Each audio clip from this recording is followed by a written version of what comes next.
Fala, Adalto. Cara, e eu queria voltar um pouquinho. Você fez uma analogia muito interessante, né? Nenhum time contrata um jogador de futebol, um atacante que não saiba fazer gol. Só que muitas vezes no mercado de trabalho é difícil você pegar o histórico daquela pessoa que você vai contratar, né? A gente não sabe se realmente ela vai entregar os gols que a gente precisa. Para fazer essas contratações, Adalto, o que normalmente você olha numa entrevista para daí tentar ter um pouco mais de assertividade na hora de contratar a sua equipe? Bom, essa pergunta é bem interessante. Eu vou começar respondendo ela de forma direta àquelas pessoas que eu preciso contratar para já entrarem com camisa 9. Aquele profissional que eu preciso que ele entre marcando gol, né? Quando eu vou fazer uma contratação específica, igual vou fazer uma outra relação com o futebol. Quem é que foi contratado recentemente o técnico da seleção brasileira? Ancelotti. Ele é um cara com vários títulos, né? E quando eu olho que eu quero trazer alguém para fazer a diferença e entrar com a camisa 9, eu vou para o mercado e observo aqueles profissionais que se destacam, né? E é assim que funciona. Eu brinco sempre. A gente vive um Big Brother.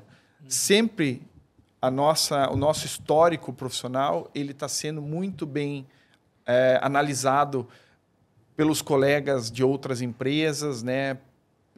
De até outras áreas, né? Então eu procuro olhar, eu sou uma pessoa que procuro sempre estar acompanhando o desenvolvimento das pessoas que estão no mercado. Esse é o ponto que eu tenho quando eu preciso de uma posição estratégica. E o outro lado, né, eu criei junto com as pessoas que eu trabalho, junto com os meus colaboradores, um banco de talentos. Então, como a estrutura que eu tenho hoje, eu tenho parceiros locais, que são empresas que trabalham, né, como representantes, como distribuidores nossos. Essas pessoas elas são formadores de profissionais que eu vou utilizar depois. Então, nós sempre temos, né, dentro do nosso sistema, 2 ou 3 pessoas que estão nesse processo de desenvolvimento. São pessoas que já iniciaram as suas atividades como médico veterinário, muitas vezes ainda não na área comercial, e eles começam nos nossos parceiros, dentro de um padrão que a gente tem de desenvolvimento de pessoas, e quando eles estão prontos, e nós temos vagas em aberto, automaticamente eles entram no time sem até mesmo um processo de seleção, porque eles já estão, né, dentro do nosso dia a dia. Então, é uma maneira que a gente tem para reposição rápida, né, e não perder, o tempo que a gente sabe que tem para perder. Não é perder, né? É ganhar, mas o desenvolvimento de uma pessoa às vezes pode levar anos.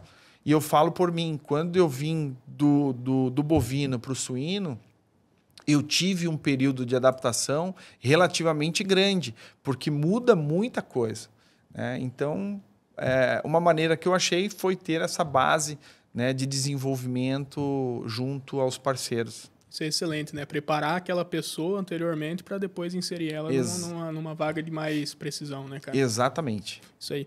E, Adalto, a partir do momento que você então ingressou essa pessoa na equipe, a gente sabe que vagas de liderança a gente exige que tenhamos estratégias para manter essa pessoa motivada, essa pessoa engajada e entregando resultados consistentes, né? Quais são as estratégias que você utiliza para deixar a sua equipe engajada? E ao mesmo tempo, Adalto, hoje se ouve muito falar do bem-estar das pessoas, né? Da saúde, do colaborador, que esse colaborador se sinta em casa realmente ali no trabalho. Como que você utiliza essas táticas conciliando com o bem-estar da sua equipe? Eu acho que ninguém motiva colaborador, né? O que a gente, como gestor, precisa fazer é promover algumas questões que são fundamentais na área comercial. Uma delas é a meritocracia, né? A gente precisa trabalhar com meritocracia. O outro ponto foi o que eu falei, eu procuro trazer para o meu time os apaixonados como eu. Você tem que ter pessoas que são apaixonadas pelo aquilo que eles fazem, né? E muitas vezes o colaborador ele tem que entender o momento, né, da empresa e a empresa do colaborador. Então, hoje, eu muito escuto também, o que a empresa vai fazer por mim? E a pergunta que eu volto é, o que nós, como colaboradores, fazemos pela empresa? É uma relação muito, assim, eu discuto muito isso com o meu time, né? A gente vive muito mais dentro da empresa do que muitas vezes dentro da nossa família. Isso aí. Então, a relação que eu tento buscar eu vou trazer a minha raiz. Uma coisa que eu não negocio é o resultado. Agora, eu sei que quando nós não vamos alcançar o resultado, tudo foi feito, né, para chegar. Não chegamos por outros fatores. Mas o que é importante para uma equipe de alta performance é ter essa convicção muito, assim, muito centrada na estratégia. Outro ponto, né, que eu vejo que é bastante importante é deixar o camisa 9 jogar, né? As pessoas têm que jogar o jogo. Então, eu já perdi colaboradores porque não se encaixaram nessa estratégia. Também vieram de culturas onde o gestor dava uma planilha de Excel, né, com todo o dever que ele tinha que cumprir no dia, na semana, no mês. Então, isso não funciona hoje numa equipe que eu considero de alta performance. Nós temos hoje períodos curtos, nós jogamos, eu brinco com a minha equipe, nós jogamos campeonatos de 30 dias. Né? Virou o mês, zerou o jogo. Então, eu preciso dar resultado com constância. Nenhuma equipe consegue chegar à alta performance, que é entregar resultados de uma forma constante por meses, anos, né? Se você não tiver o que você falou ali, bem-estar. Eu preciso transmitir tranquilidade para o meu colaborador.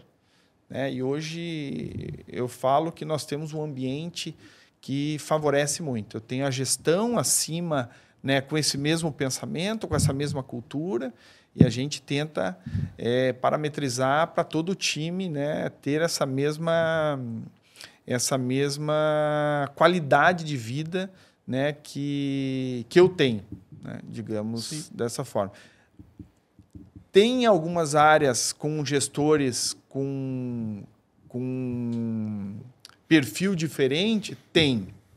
Mas daí a gente vai olhar na raiz da cultura, veio de uma outra cultura completamente diferente. Então, essa pessoa precisa ser trabalhada também como líder, como gestor, para que ele entre na cultura atual, né, da nossa gestão. Né? Então, isso acontece também com naturalidade. Acho que esses são os principais pontos para fazer uma cultura, né, de relação ganha-ganha, para ter o bem-estar do colaborador.